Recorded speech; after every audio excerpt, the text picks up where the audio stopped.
Guys मैंने YouTube पे नया चैनल खोला है जिसका नाम है बायोलॉजी मास्टर। तो जिस पे मैं आपको बायोलॉजी क्लास 9 की पढ़ाऊंगा। आज हमारा क्लास 9 का बायोलॉजी का पहला लेक्चर है, इंट्रोडक्शन टू बायोलॉजी। तो बायोलॉजी जो है ये साइंस की एक सब डिवीजन है, यानी साइंस की ब्रांच है। इसका इंट्रोडक्शन क्या है? ये जो बायोलॉजी है ये ग्रीक टर्म है। क्या है? ग्रीक टर्म है, ये वर्ड नहीं है। बहुत सारे बच्चे बोलते हैं कि ये बायोलॉजी है, एक वर्ड है। वर्ड नहीं है, टर्म और वर्ड में इतना ही फर्क है कि जो वर्ड है वो कुछ ही लेटर्स का जो कॉम्बिनेशन का है, पर जो ये टर्म है ये दो वर्ड्स का कॉम्बिनेशन को हम टर्म को कहते हैं। तो बायोलॉजी जो है एक ग्रीक टर्म है, दो ग्रीक टर्म वर्ड से लिया गया है। एक है BIOS, next one is logos. तो बायोस की मानी है लाइफ और लोगोस की मानी है स्टडी, डिस्कोर्स, यानी स्टडी ऑफ लाइफ। तो अगर अकॉर्डिंग टू वर्ड्स जो हमारी डेफिनेशन बनेगी बायोलॉजी की, जो हमारी डेफिनेशन बनेगी वो होगी study of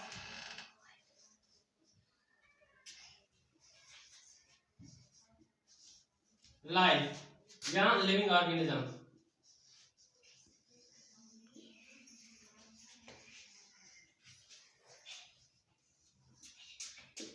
study of life या लिविंग ऑर्गेनिज्म। तो बायोलॉजी जो है ग्रीक टर्म है, बायोस और लोगोस से लिया गया है। बायोस की मानिए लाइफ और लोगोस की मानिए स्टडी या डिस्कोर्स। किसी चीज के किसी भी जानकारी, कोई भी जानकारी, जैसे ह्यूमन बीइंग है, एनिमल है या प्लांट है, अगर हम इनकी स्टडी करेंगे कि एनिमल कैसे है, इसकी स्ट्रक्चर क्या है, एनिमल की एनाटॉमी क्या है, एनिमल की मॉर्फोलॉजी क्या है, अगर हम उस चीज की स्टडी करेंगे तो उसको हम क्या कहेंगे? बायोलॉजी। ठीक है, तो बायोलॉजी की हमने टर्मिनोलॉजी पढ़ ली है। ठीक है, अब उसकी डेफिनेशन हमने क्या पढ़ी थी? स्टडी ऑफ, क्या पढ़ी? स्टडी ऑफ लाइफ, यानी किसी भी लिविंग ऑर्गेनिज्म की स्टडी को हम क्या कहते हैं? बायोलॉजी कहते हैं। अब बायोलॉजी की जो डिविजन्स है, मेन डिविजन्स, डिवीजन और ब्रांचेस में यही फर्क होता है कि डिवीजन जो है उसकी यानी मेन ब्रांचेस और ब्रांचेस जो आगे जो भी ब्रांचेस होगी 30 40 बायोलॉजी की, वो हम सिर्फ ब्रांचेस पढ़ेंगे। लेकिन जो मेन डिविजन्स है ऑफ बायोलॉजी वो 3 है। कौन सी है? 3 है। तो पहली जो है वो है जूलॉजी। व्हाट? जूलॉजी। जूलॉजी एक ग्रीक टर्म है, जून से लिया गया है। किससे लिया गया है? जून से लिया गया है। जून की मानी है एनिमल, एनिमल। तो स्टडी, इसकी जो डेफिनेशन बनेगी अकॉर्डिंग टू टर्मिनोलॉजी वो क्या बनेगी? Study of animals. अब बायोलॉजी में क्या था? हम सारे जानदार प्लांट थे, एनिमल्स थे, माइक्रो ऑर्गेनिज्म थे, उन सब की स्टडी कर रहे थे। लेकिन जो उसकी डिवीजन है, एक मेन डिवीजन है जूलॉजी, उसमें मैं सिर्फ और सिर्फ ये क्या है, किसकी स्टडी करेंगे? सिर्फ और सिर्फ एनिमल्स की स्टडी करेंगे। अब एनिमल्स में ह्यूमन बीइंग्स भी आ जाता है, ह्यूमन बीइंग्स भी आ जाता है, और इसके अलावा इसमें इंसेक्ट्स भी आ जाते हैं। बल्कि इंसेक्ट्स की एक अलग ही ब्रांच होती है। तो हम ह्यूमन बीइंग्स की करेंगे, जैसे कि लायन हो गया, टाइगर हो गया। अब इनकी स्टडी किसे करेंगे? पहले हम ह्यूमन बीइंग्स को देखते हैं। जैसे हमारे पास आंख है, आंख की स्ट्रक्चर क्या है, उसके बाद हमारी इंटरनल एनाटॉमी है, जैसे कि हमारे हार्ट है, स्टमक है, उन सब की जो है ना स्टडी हम किसमें करेंगे? हमारी स्टडी जो है ह्यूमन की, या लायन हो गया, टाइगर हो गया, मंकी हो गया, कोई सा भी एनिमल आप ले लें तो उसकी हम स्टडी करेंगे जूलॉजी में। बाकी अगर आप प्लांट की करते हैं जूलॉजी, ऑल टू ऑल ये किसमें होगी? बायोलॉजी में होगी। ठीक है, तो जूलॉजी के बाद जो हमारी नेक्स्ट ब्रांच है, मेन ब्रांच, मेन डिवीजन है बायोलॉजी की, वो है botany.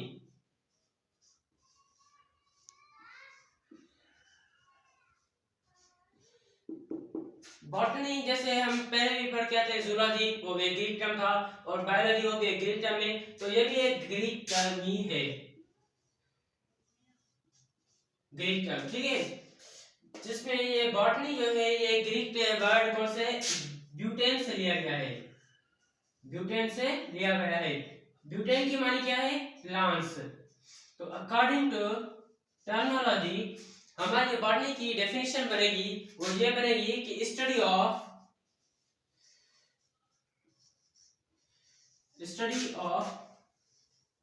plant is called botany। तो गाइस जो ये स्टडी है बॉटनी की डेफिनेशन हमारे पास क्या बनी, study of plants is called botany. Botany जो है ब्यूटेन से लिया गया था, उसकी मानी क्या थी, प्लांट। तो study of plant is called botany. अब देखिए ये प्लांट है,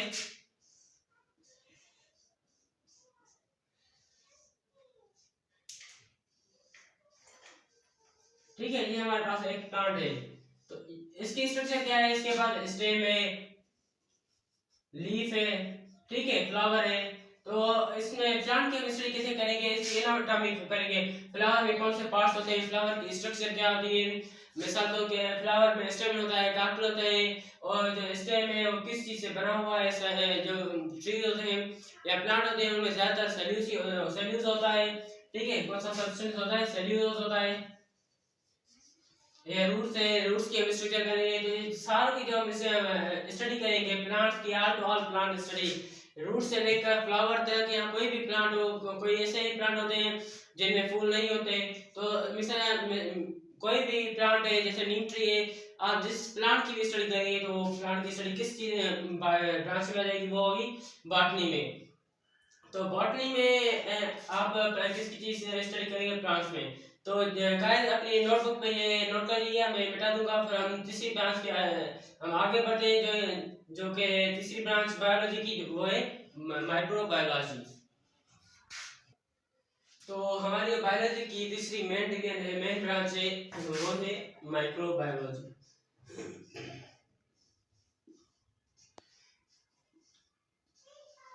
अब ये एक बड़ा टर्म है, देखिए इसमें 3 वर्ड आ जाते हैं, एक है माइक्रो, एक है बायो, तीसरा है लॉजी। तो बायोलॉजी में आप कहीं भी लॉजी वर्ड देखेंगे उसकी आपने फटाफट मीनिंग देनी है कि इसके लिए मीनिंग क्या है, स्टडी, किसी चीज को पढ़ना, किसी चीज को देखना, ऑब्जर्व करना, ठीक है, डिस्कस करना, ठीक है। माइक्रो और जो बायो के आपने मैं पहले आपको बता चुका हूँ कि बायोलॉजी मीनिंग है वो है लाइफ, यानी जिंदगी, जिंदगी, ठीक है। अब माइक्रो जो है, माइक्रो की मानी है वेरी स्मॉल और टिनी, वेरी स्मॉल या वेरी टिनी, छोटे छोटे जानवरों की स्टडी करना, उसको हम क्या कहते हैं, माइक्रोबायोलॉजी। तो अकॉर्डिंग टू टर्मिनोलॉजी हमारी जो डेफिनेशन बनती है माइक्रोबायोलॉजी की वो है स्टडी ऑफ वेरी स्मॉल और very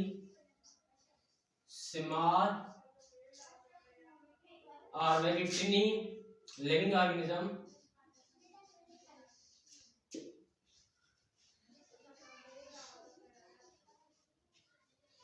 very small or very tiny living organism which cannot seen by naked eyes, which can't be seen by naked eyes।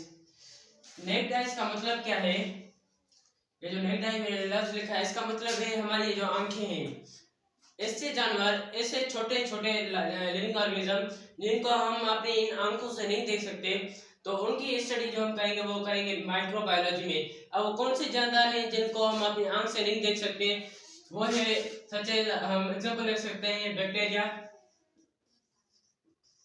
Fungi, bacteria, एमोeba देते हैं, ठीक है, एमोeba, क्योंकि फंजाई में एक किस्म होता है मशरूम, मशरूम की फंजाई होती है, ठीक है, तो हम उसको देख सकते हैं। तो बैक्टीरिया को हम नहीं देख सकते, एमोeba को भी हम नहीं देख सकते, ठीक है।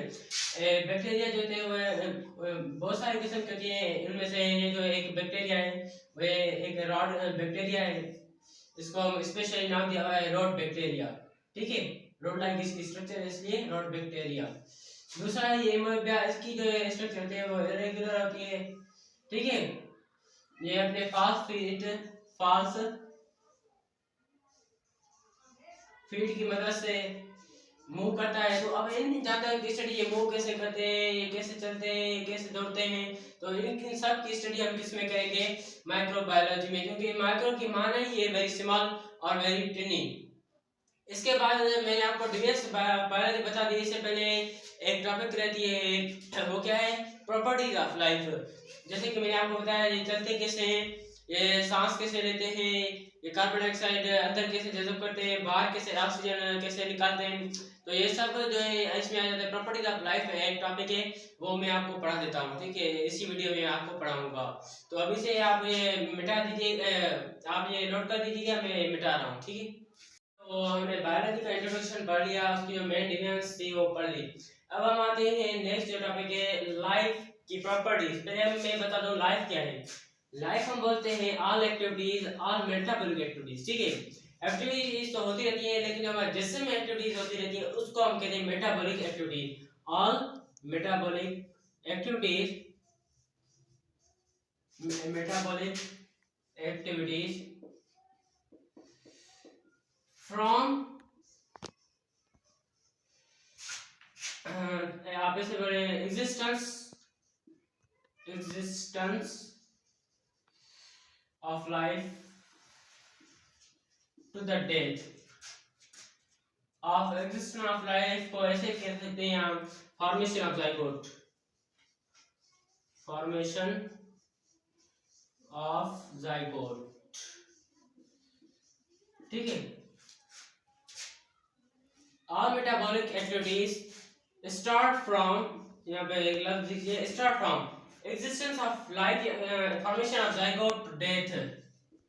हमारे जिंदा यहाँ हमारे जब एक नया बच्चा अपनी माँ की जो है माँ के अंदर बनता है, जब रिप्रोडक्शन के जरिए, सेक्सुअल रिप्रोडक्शन के जरिए जब वो बनता है, तो पहले एक जाइगोट बनता है, ठीक है। जाइगोट जैसे बनता है तो उधर से लेके जो भी हमारे अंदर मेटाबॉलिक एक्टिविटीज होती हैं, जैसे कि डाइजेशन है, उसके बाद रेस्पिरेशन है,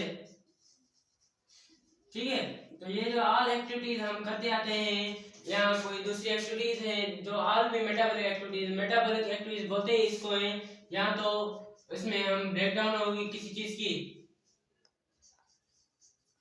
या तो फॉर्मेशन होगी किसी चीज की, ठीक है। ये एक मेटाबॉलिज्म जो है एक अलग प्रॉपर्टी है, ये मैं आपको बाद में समझाऊंगा।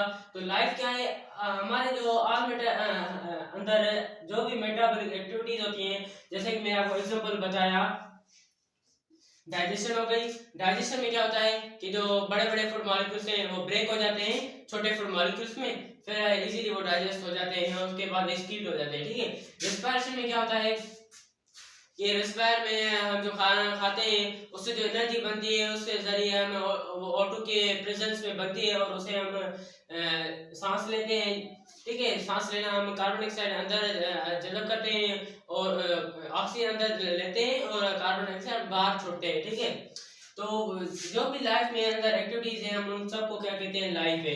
तो आगे मैं आपको बताऊंगा प्रॉपर्टीज ऑफ लाइफ, जिसमें पहली प्रॉपर्टीज है डाइजेशन, ठीक है। मैं मिटा रहा हूँ, तो हम अगले जो है प्रॉपर्टी की तरफ चलते हैं, जो कि डाइजेशन।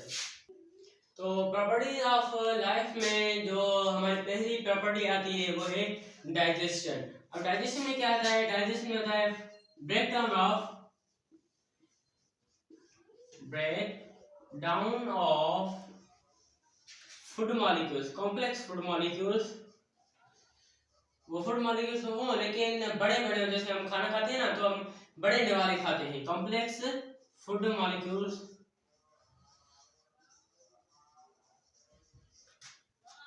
एंड सिंपल मॉलिक्यूल्स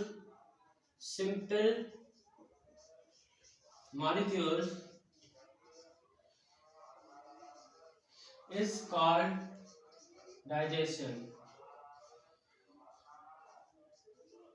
ठीक है। तो कोई भी बड़ा मॉलिक्यूल है, कोई भी फूड का कॉम्प्लेक्स मॉलिक्यूल जैसे हम बड़ा निवाला खाते हैं, तो वो ब्रेक डाउन हो जाए सिंपल मॉलिक्यूल्स में, तो उसको हम क्या कहते हैं, डाइजेशन। अब ये हमारे अंदर एक प्रोसेस होता है, लंबा होता है। पहले हम जो निवाला खाते हैं वो मुंह में जाता है, फिर टीथ से चबाते हैं, ठीक है, चूइस करते हैं उसको, फिर अंदर वो इसोफागस में जाता है, फिर उससे स्टमक में ब्रेक डाउन होती है, फिर स्मॉल इंटेस्टाइन में फिर लार्ज, तो फिर उसके बाद वो एक्सक्रीट हो जाता है, ठीक है।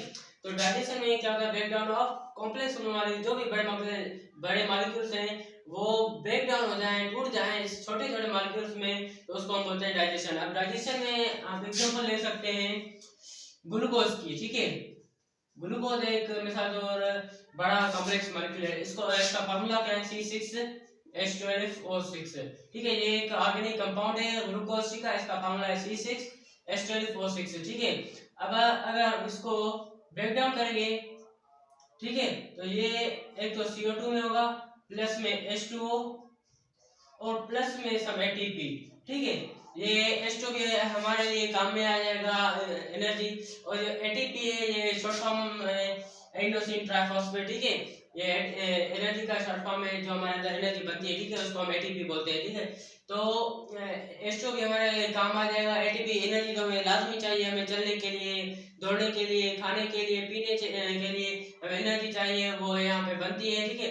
तो ग्लूकोज से हमने बनाई। बाकी ये जो CO2 होती है ये एक खतरनाक गैस होती है, ये हम रेस्पिरेशन के थ्रू बाहर कर देते हैं, ठीक है। तो हमारी पहली जो प्रॉपर्टी थी डाइजेशन, इसके बाद नेक्स्ट है रेस्पिरेशन, ये आप जल्दी से नोट कर लीजिए, तो मैं ये मिटा दूं, ठीक है। उसके बाद हम पढ़ेंगे रेस्पिरेशन, ठीक है। तो हमारी जो नेक्स्ट प्रॉपर्टीज ऑफ लाइफ है डाइजेशन के बाद, वो है रेस्पिरेशन। अब डाइजेशन में हमने क्या किया था कि जो बड़े फूड मॉलिक्यूल्स थे, कॉम्प्लेक्स थे, उनको हमने ब्रेक डाउन किया था, ठीक है। तो वो छोटे छोटे मॉलिक्यूल्स में कन्वर्ट हो गए थे। तो रेस्पिरेशन में हम ये देखते हैं कि वो जो बड़े मॉलिक्यूल्स हैं वो किसकी प्रेजेंस में टूटते हैं, और अगर टूटते हैं, ब्रेक डाउन होते हैं, तो हमें जो एटीपी बन देते हैं, उस प्रोसेस को हम रेस्पिरेशन बोलते हैं। ये एक बायोकेमिकल प्रोसेस है, ठीक है, बायोकेमिकल प्रोसेस, क्योंकि इसमें कुछ केमिकल होते हैं, जैसे कि ऑक्सीजन हमारे काम आती है, बायोकेमिकल प्रोसेस। हम अपनी नाक के जरिए जो ऑक्सीजन लेते हैं, तो वो एक समझे एक किस्म का केमिकल है, तो इसलिए एक बायोकेमिकल प्रोसेस है। It is a biochemical process in which food molecules break down to release energy. Food molecules are break down and break to release energy or ATP. जो फूड मॉलिक्यूल्स होते हैं, complex होते हैं, break down to release energy, to release energy, ठीक है। मिसाल तो जैसे हमने ग्लूकोज को तोड़ा था C6H12O6, अभी ऐसे ही नहीं टूटेगा, ठीक है। इसके लिए हमें इसको ब्रेक डाउन करने के लिए हमें ऑक्सीजन की जरूरत पड़ेगी। तो ऑक्सीजन कहाँ से आती है, जैसे हम रिस्पायर करते हैं, सांस लेते हैं, ऑक्सीजन को इनहेल करते हैं, अंदर लेते हैं, ठीक है।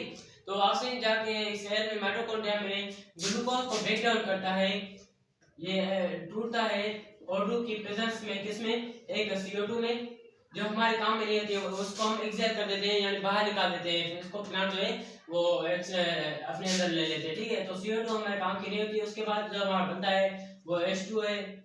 H2O सेल्स को नीडेड होता है, जो हमारे अंदर सेल्स हैं, छोटे छोटे सेल्स हैं बहुत ही, ठीक है, तो उनको नीडेड होता है। उसके बाद जो हमारी तीसरी मेन प्रोडक्ट बनती है वो है ATP।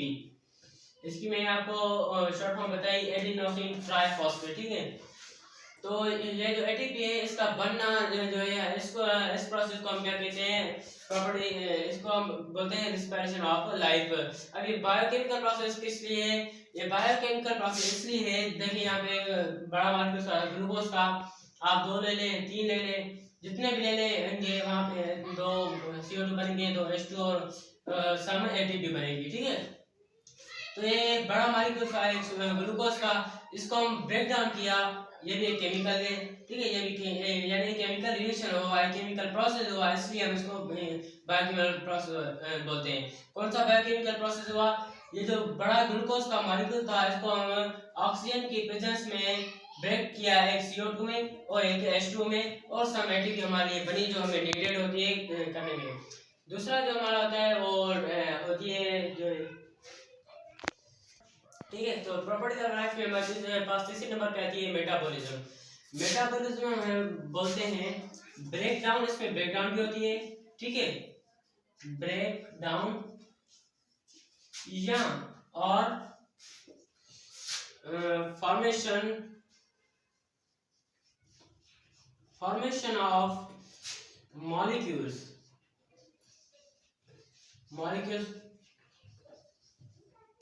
इज कॉल्ड मेटाबॉलिज्म, ठीक है।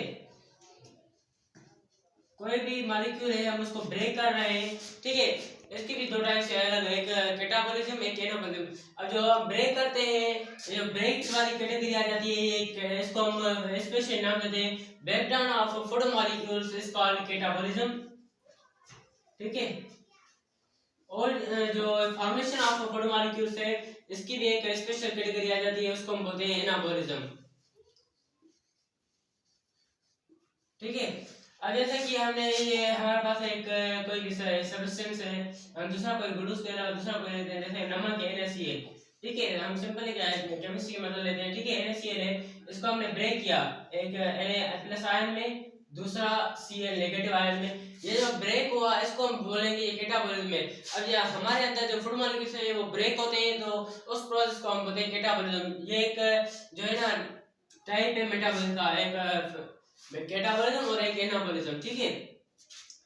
कैटाबॉलिज्म में होता क्या है, ब्रेक डाउन होती है फूड मॉलिक्यूल्स की, और एनाबॉलिज्म में क्या होता है, फॉर्मेशन ऑफ फूड मॉलिक्यूल्स। जैसे हमारे पास दो सब्सटेंस आ जाते हैं प्लांट में, प्लांट जो है सूरज की रोशनी से वो कार्बन डाइऑक्साइड लेता है, क्या लेता है, कार्बन डाइऑक्साइड, और रूट्स की मदद से वो एक H2O लेता है, ठीक है, पानी लेता है, ठीक है, पानी अंदर ज्यादा पड़ता है, उन दोनों को लीफ में जो है वो मिलाता है, तो वहां पे क्या बनता है C6H12O6, ठीक है। C6H12O6 का जो मैं आपको नाम बताया वो क्या था, ग्लूकोज, ठीक है। अब आप ये कमेंट्स में मुझे बताएंगे कि जब ये CO2 और H2 प्लांट्स मिलाकर ग्लूकोज बनाता है तो इस प्रोसेस को हम क्या नाम बताते हैं। अभी के लिए हमने इतना ही, मैं इस वीडियो में 3 मेटाबॉलिज्म प्रॉपर्टीज ऑफ लाइफ पढ़ाई है। नेक्स्ट वीडियो में इंशाल्लाह मैं आपको और प्रॉपर्टीज ऑफ लाइफ भी पढ़ा दूंगा, तो हम मिलेंगे इंशाल्लाह कल नेक्स्ट वीडियो में। तो अभी के लिए अगर आपको मेरी वीडियो जो है पसंद आई है, इससे कोई आपको नॉलेज में मिली है, तो आप इसको लाइक शेयर और सब्सक्राइब कर दीजिए, और अगर आपको समझ में नहीं आया तो ये रिपीट करके पीछे जाकर आप फिर से देख लीजिए क्या, लेकिन वीडियो को पूरा देखिएगा, इंशाल्लाह आपको पूरा मवाद मिलेगा, पूरी स्टडी के लिए आपको इंशाल्लाह मदद मिलेगी। Thank you, Allah Hafiz.